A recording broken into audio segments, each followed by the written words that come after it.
안녕하십니까. 공시법 김병렬입니다. 자, 이번 시간에는 등기상, 무엇을 등기할 것이냐에 대해서 공부를 한번 해보겠습니다. 자, 우리 교재는 여기 페이지 148페이지 보시죠. 여기서부터 공부하도록 하죠. 자, 미리 생각하기 좀 볼게요. 자, 등기상이 뭐냐? 자, 뭘 등기할 거냐의 문제입니다. 부동산이라고 다 되는 건 아니란 거죠. 또 물건이라고 다 되는 것도 아니란 말이죠. 그래서 부동산 중에서도 토지 건물만 되는 거고, 자, 권리 중에서도 물건이 되는데, 자, 물건이라고 또 뭐 다 되는 건 아니다라는 거죠. 예를 들어 뭐 점유권이라든가 유치권 같은 경우는 물건인데 등기가 안 되는 물건도 있거든요. 그 얘기를 좀 더 해보고요. 그래서 어쨌든 뭘 등기할 거냐 이 문제입니다. 다음, 자, 우리나라 등기제도는 당사자 신청주의다. 이 말이 뭐냐면 신청 안 하면 안 해준다 이 소리예요. 신청을 해서 등기를 해주겠다 이거죠. 자, 신청을 하지 않으면 그냥 미등기로 남을 수도 있다는 거예요. 그래서 개인 재산은 개인이 알아서 한다. 이런 게 기본 원칙이란 말이에요.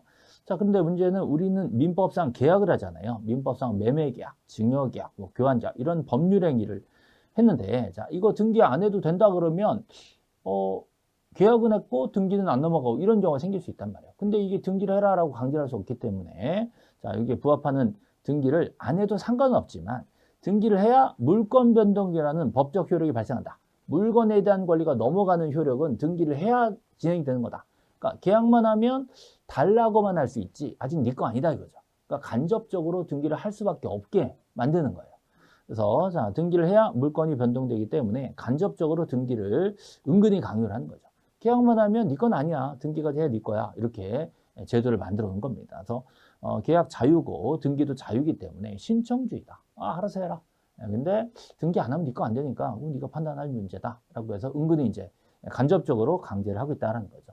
이렇게 해서 등기를 함으로써 물건이 변동되게 되는 법적 효력이 발생한다. 이거를 등기의 물건 변동의 효력이다. 이렇게 얘기합니다.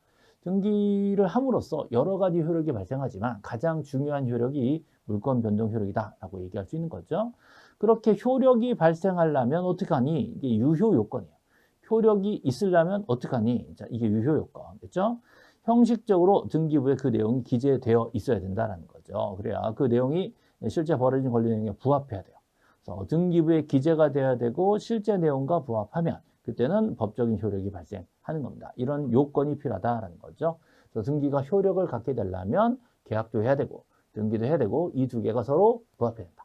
그래서 매매 계약을 했으면 소유권 등기를 해야 된다. 소유권 이전 등기를 해야 된다. 이거 원칙이잖아요. 근데 매매 계약을 했는데 저당 등기하다. 그럼 부합하지 않잖아요. 이럴 땐 효력이 안 나온단 말이에요.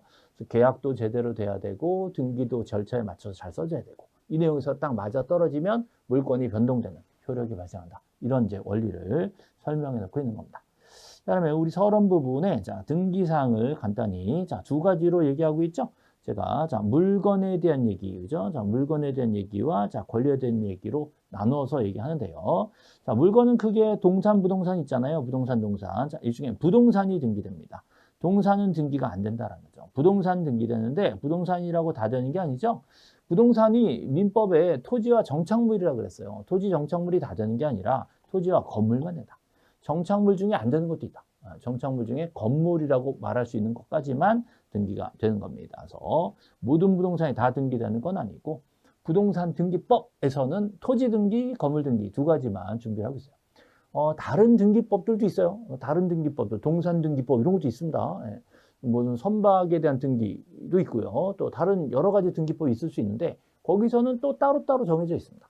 저하고는 부동산 등기법에서는 딱 두 가지 토지와 건물에 대한 등기만 지금 허용하고 있다라고 보시면 되겠어요. 됐죠? 자, 토지, 건물에 대해서만 등기부가 존재하고 한필지 토지죠. 예, 지적법상 한필지 토지죠. 정착물이 다 되는 게 아니라 건물 이렇게만 등기가 된다라는 거예요. 그다음에 이번에는 권리 얘기하죠. 자, 권리. 자, 권리에 대해서는 등기가 되는데 자, 권리는 크게 물권과 채권이 있습니다.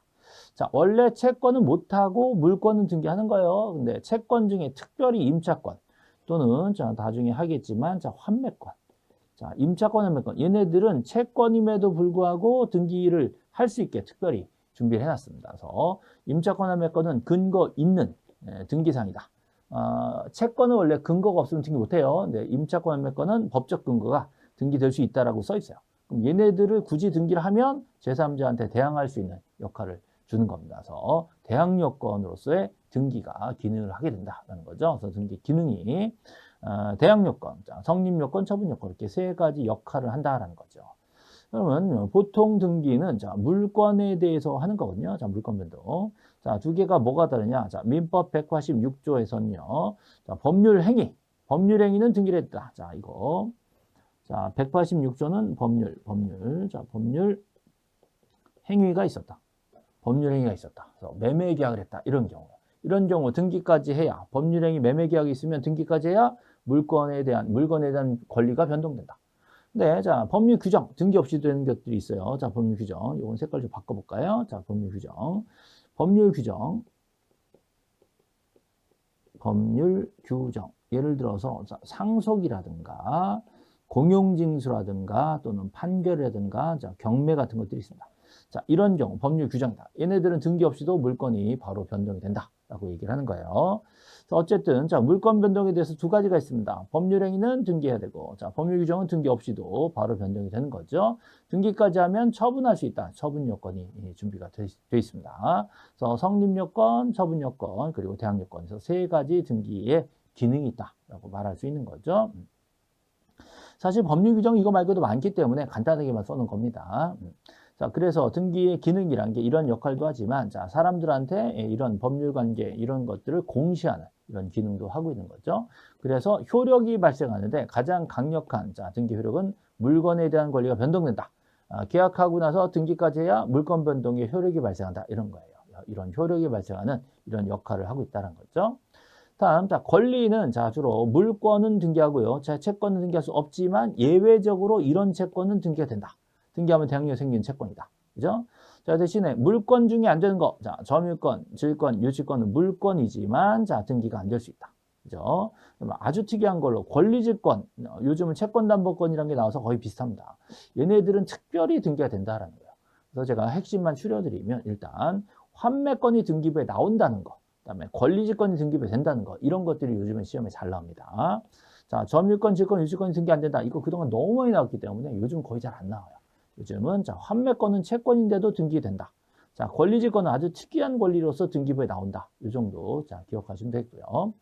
이번에는 186조 얘기를 조금만 더 해드릴게요. 민법 186조. 민법에는요, 186조라는 법조문이 있습니다. 민법. 186조. 요거 이제 원문을 다 얘기하면 되게 길어요. 부동산에 관한 법률 행위로 인한 물건의 득실 변경은 등기의 효력이 생기다. 너무 길잖아요. 이걸 줄여가지고 제가 핵심만 추리면, 법률, 행위라 그랬죠? 법률 행위라는 게 이제 계약서를 썼다. 이런 거예요. 설정계약서, 매매계약서, 증여계약서 이런 썼다. 그러면 그것만으로는 안 되고 등기까지 갖추어져야 물건에 대한 권리가 변동되는 효력이 발생하는 거죠. 물건 변동의 효력이 발생합니다. 지금 좀 그러네요. 물건 변동 효력. 물건 변동 효력이 발생하게 됩니다. 정리하면 법률행위에 등기를 해야 물건 변동 효력이 발생합니다. 얘네들이 요건이에요. 얘가 효과입니다. 효과. 이런 효과가 발생하려면 법률행위, 민법상 계약이 있어야 되고 등기까지 갖추어져야 물건 변동이 성립한다. 효력이 발생한다라고 얘기를 하는 겁니다. 그래서 예를 들어서 계약이 있고 등기가 있어야 물건 변동된다. 계약이 있는데 등기가 없으면 물건 변동이 안 된다. 계약서도 없는데 등기가 됐어? 그럼 그건 잘못된 거다. 이렇게 된 거예요.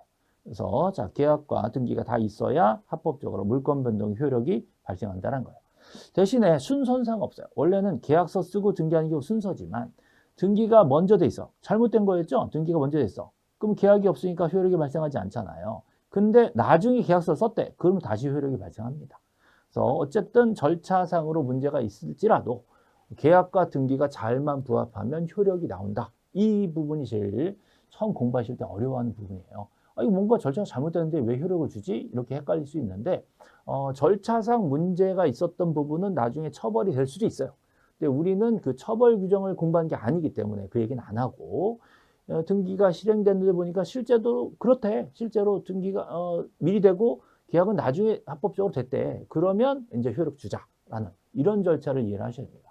또 절차상 하자가 있다. 예를 들어서 중간 생략하고 등기가 한 번에 슉 넘어와 버렸다.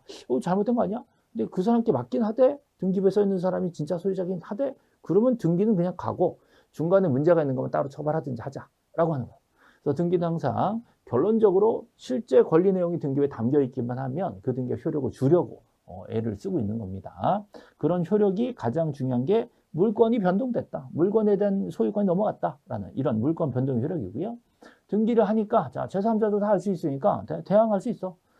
등기해놓음으로써 제3자들한테 우리 이런 거 있었는데 너 등기 보고 알았지? 라고 따질 수 있는 거죠. 대항력. 그다음에 일단 등기부에 써 있으면 일단은 확실한 건 몰라도 등기부에 써 있는 그 권리가 진짜지 않겠냐?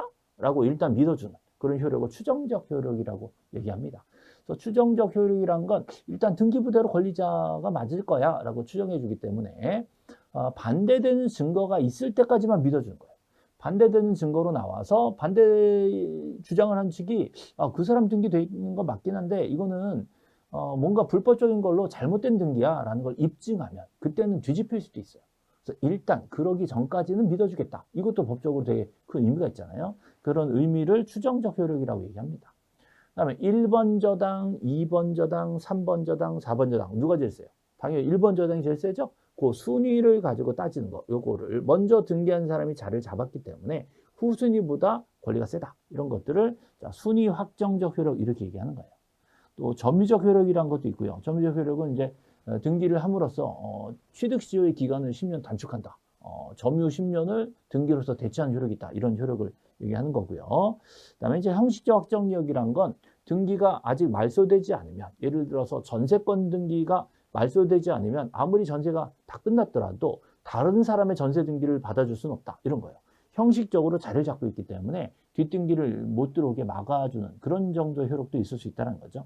그래서 우리 해석을 하다 보면 여러 가지 효력이 나오는데 이 중에 가장 중요한 거는 물건이 변동되는 이런 효력을 주겠다는 거예요. 자, 이런 등기는 자, 물건마다 장부를 편성한다. 우리가 신청해서 해주는 거고 형식주의. 등기가 됨으로써 이런 효력이 발생한다. 등기란 형식이 필요한 것이지 우리 마음만 합치됐다고 효력이 나오는 게 아니라 등기란 형식이 필요하다. 이런 거 형식주의라고 그래요. 둘이 같이 왔기 때문에 두 사람이 같이 왔으면 서로 눈치 봐가면서 거짓말을 못 할 거니까 등기관은 간단하게만 심사하겠다. 이런 거예요. 그죠? 그다음에 등기가 됐는데 이게 만약에 무효 등기라면 그거를 믿고 산 사람까지는 보호를 해줄 수가 없다라는 거예요. 그래서 공신력은 부인된다라는 이런 우리나라의 등기제도 여러 가지 특징이 간단히 써 있고요. 자, 등기 종류는 전 강의에서 설명드렸지만 표제부에 갑구을구하고 1, 2, 3, 4, 1-1 이렇게 형태가 다르기도 하고 센 등기, 약한 등기. 약한 등기는 이제 가등기가 있는 거죠. 자, 변경, 경정, 후발적, 원시적. 자, 전부 잘못되면 말소. 자, 잘못 말소됐으면 회복. 부동산이 다 없어졌으면 멸시 등기. 자, 임시로 순위 잡아놓는 가등기. 자, 이런 것들은 등기 종류로서 강론에서 따로 다 설명을 또 하도록 하겠습니다. 자, 전체적으로 등기상이 중요한데, 자, 물건과 권리를 일단 구분하셔야 되고, 물건 중에서도 부동산, 그 중에서도 토지 건물이 등기된다. 권리는 자, 물권 채권인데, 주로 물권이 등기되고, 물권 중에 안 되는 게 있다. 자, 채권은 안 되지만 근거 있는 채권들은 등기부에 나와서 대항력을 갖추게 된다. 등기함으로써. 이렇게 구별하시고요. 조금만 추가할게요. 하나 추가하면, 자, 물건. 토지와 건물이죠. 부동산. 이 부동산의 일부에 대해서, 자, 부동산 일부에서, 자, 소유권 보존 등기는 못 합니다. 자, 부동산 일부. 집을 짓다가 작은 방만 완성됐다고 이것만 먼저 일부 등기하자. 이거 안 되는 거예요. 자, 요거를 소유권을 이전하거나 또 저당권을 설정하는 소유권 저당 설정 등기는 못 합니다. 작은 방만 소유권 이전 못 하잖아요. 그러니까 저당도 잡으면 안 되는 거예요. 저당권이란 건 정매로 팔 수 있을 때 저당을 담보로 잡는 거기 때문에 안 돼요. 자, 그러나 자, 지상권이라든가 자, 전세권이라든가 자, 임차권 같이 빌리는 등기들은 가능합니다. 자, 요거 구별하셔야 돼요. 부동산 일부에서 보존 등기 못 한다. 자, 소유권 전 저당 설정 못 한다. 자, 그러나 지상 전세 임차권은 가능하다. 요거 하고요. 그다음에 또 하나만 더 갈게요. 자, 권리. 자, 이 권리에도 자, 일부분이 있습니다. 권리 일부. 자, 권리 일부를 한 사람이 가진 소유권의 지분이다. 이렇게 얘기하거든요. 자, 여기에 대해서 자, 보존 등기 못 합니다. 권리 일부 지분을 보존 등기한다. 이거 안 되는 거예요. 자, 그러나 소유권 이전하거나 자, 저당권을 설정하는 건 가능합니다. 자, 지분은 소유권 전 저당 설정이 돼요. 한 사람 지분만 팔 수 있기 때문에 저당으로 잡을 수 있다. 그러나 자, 이 경우에도 역시 자, 지상권이라든가 자, 전세권, 자, 임차권 이렇게 빌리는 등기들은 지분에 대해서는 할 수가 없다라는 거. 그래서 지분을 빌리는 게 아니라 부동산을 빌리는 거거든요. 그래서 빌리는 등기들은 자, 지분에 대한 설정이 안 된다는 거. 이것도 같이 기억하세요. 그래서 일부가 나왔을 때 무엇의 일부인지도 자, 같이 구별을 꼭 하셔야 되는 부분입니다. 자, 좀 설명하다 보니까 조금 길어지긴 했는데, 자, 등기사항에 대해서는 일단 꼭 알아야 되는 게, 이런 등기사항이 아니라면 등기관이 각하합니다. 토지 건물이 아닌 게 들어왔다 그러면 이거 안 되는데요? 라고 각하하고요. 점유권, 유치권 이런 거 들어오면 이건 등기 안 되는 거예요? 라고 각하하는 거예요. 그래서 어느 부분이 등기가 되는지, 또 일부도 방금 설명드렸는데, 부동산 일부에 대해서 안 되는 거, 권리부에서 안 되는 거, 이런 게 들어오면 각하되는 거죠. 자, 이런 등기를 한다라는 것은 보통 물권 변동을 시키기 위해서 한다. 그래서 법률행위에 등기를 함으로써 물권 변동의 효력이 발생한다. 자, 이 부분도 기억을 하시고 기타 자, 여러 가지 등기 효력들도 자, 차분히 핵심 정리해서 정리를 해드리도록 하겠습니다. 자, 그럼 이번 강의 등기 사항에 대해서는 여기까지 설명드리겠습니다. 수고하셨습니다.